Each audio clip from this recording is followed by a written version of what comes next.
There were so many comments, so many points made, so many questions asked on the two videos I released concerning Buffy Sainte-Marie. And one of the misconceptions, one misinformation, point of confusion for people is the difference between being Indigenous and being status. And there's a huge difference. Let's talk about it.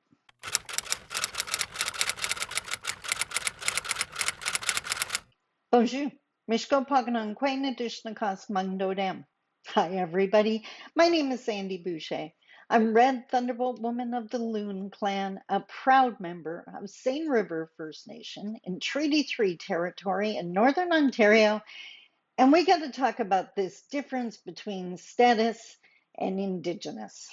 So let's start with status. And I can't believe I'm about to say this. We're going to start with status because that's the easiest one. Status Indian means you have a status card. It means you have met the requirements of Indigenous ancestry as set out by Indigenous Affairs Canada. So, and those are like in the US, you have blood quantum.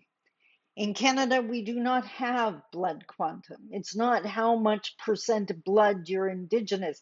Here, it is a whole bunch more complicated.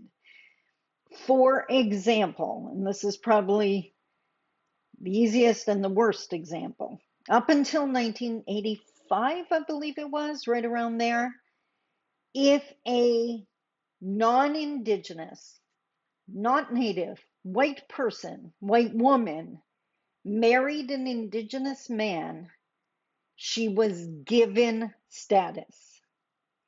So what that now, this it has such racist undertones.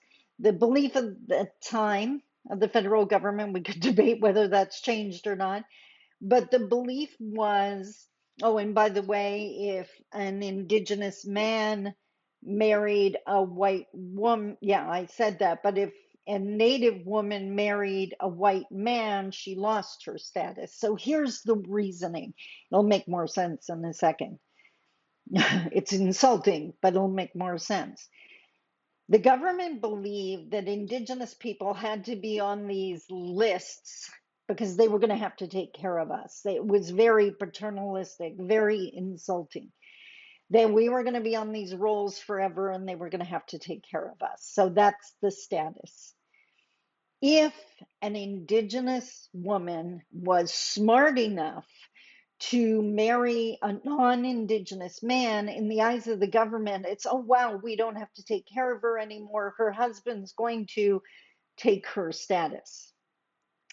But if a white woman was dumb enough, their opinion, not mine, dumb enough to marry an Indigenous man, well, now we're going to have to take care of her too. So she was given status. These people are status Indians. By the Canadian government, they are considered Indigenous. They have no Indigenous blood. And if there's one thing I am always an advocate of, is transparency. That was the problem with Buffy, that there were so many questions and no transparency, like half truths. We don't handle that well. If you were to introduce yourself as I married in, I'm Indigenous because my husband is, any of that, then fine. You didn't pick that. That wasn't your rule, but at least you're being honest. If you start coming out as a teacher and you're going to pass on all these traditions, I have a problem with that because you're not Indigenous. If you instead say, you know what, I married in, my husband is this very traditional man and he's taught me a lot of things. I know this is what he taught me about this topic, but you're making that humility is there. You're not trying to make yourself out as these are my teachings. You inherited them through your marriage. Again, transparency. So that person would be considered Indigenous, even though they have no blood. They legally are status Indian. But what we were talking about was the other side of the fence, and the fact that there are many, many, many Indigenous people in this country that do not meet those qualifications, and then therefore are non-status Indian. They have the bloodline.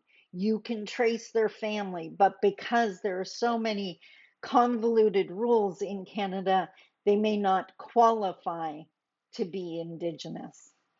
So Buffy Sainte-Marie saying she's Indigenous, that had nothing to do with her saying status. And by the way, I can't help wondering, she claimed she was Canadian Indigenous and not US Indigenous. And in the States, they do have blood quantum. It would have been a simple test and, yeah, or being able to prove that you're at least 50% Indigenous. She couldn't have done that. She totally couldn't have done that. So you can be Indigenous, and I think I mentioned this in another video. I believe there's a difference between having Indigenous ancestry and being Indigenous, and it comes down to, were the teachings passed on?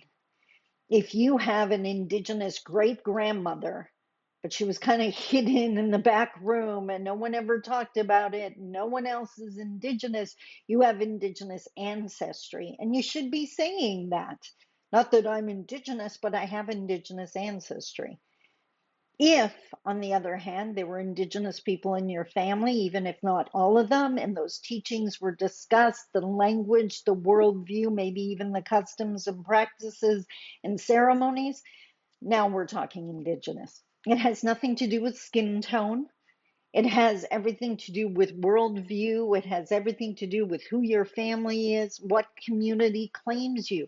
As I mentioned in one of the other videos, there are many First Nation communities that have identified the children that were taken in the 60s scoop. They claim them. The problem comes in, and we're talking about that traditional adoption that Buffy mentioned.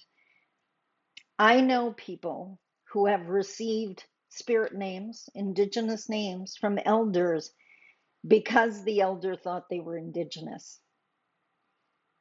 So it was under false pretenses, for lack of a better way of putting it. And I know a lot of people that have passed on teachings because they thought the person was Indigenous.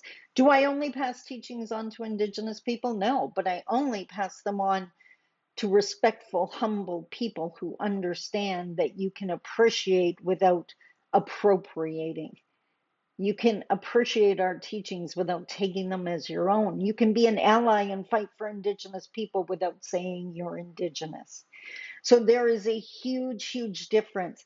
Just because an Indigenous person cannot get their status does not make them not Indigenous, especially, but they have the family, they have the bloodline, right? And if without that bloodline, it starts getting scarier. I hope that made sense. Have you figured out yet that being Indigenous is very complicated and confusing? There are so many different stories, so many situations, all of them unique, all of them challenging. So again, I repeat, no one would sign up to be Indigenous, not if they understood what the real challenges are. And I know there's some people out there that love to talk about the benefits we get. Nothing compared to the price tag we pay for it. I know, because I've lived it for 59 years. I hope that helped. Comment below. I try to read all the comments. I try to comment back if it's a question. If you have a serious question, email me. Those I definitely respond to. I'm going to keep going and hope this helps. I have one more video for you, and this one I may get judged for. That's okay. It's the truth. That's what I'm going to stand on. Until tomorrow, I love you. Take care. Bye bye.